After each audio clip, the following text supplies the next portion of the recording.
Hi everybody, I'm John Graden. I'm a professional speaker, writer, and trainer.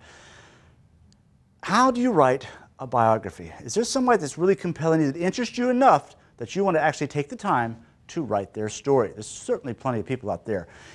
If you're going to write a biography, you want to make sure that the subject has appeal. If there's been a lot of biographies already written on this person, of course, read them all, research that, obviously makes sense.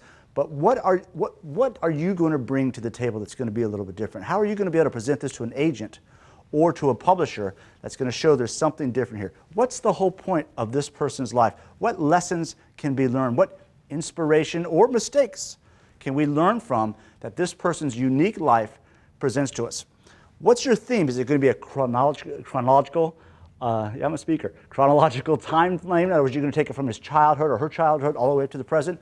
Or are you going to build it around a career, an event, or a series of events? Those are decisions you have to make. As you continue to research this person, you would seek out cooperation from the subject of the biography. That's not always going to happen. Sometimes you're not going to get that cooperation, and then you have to be very careful about how you proceed. You want to make sure that you have errors and omissions, professional liability insurance. You want to make sure you have the support of your publishing house as you move forward in this thing. Once you've done your research, and here's the thing about research, you can get caught up in research and confuse it with book writing.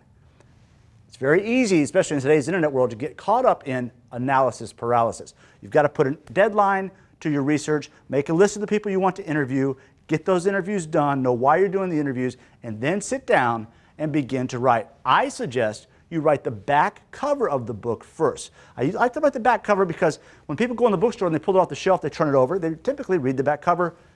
That's my sales pitch. So I want to convince people with that back cover to buy this book. So that helps keep me on track. Second, I'm going to go to the table of contents. I'm going to outline my table of contents. I can always change them. Then I'm going to start writing. My rule is to write 1,000 words a day. Very simple. Some days it's going to be difficult. Some days you're going to write 10,000. It's just going to flow. Fact check everything in the book. Make sure you're covered. And take your time with something as important as a biography. I'm John Graden. I hope that helps you to write your biography successfully. Thanks.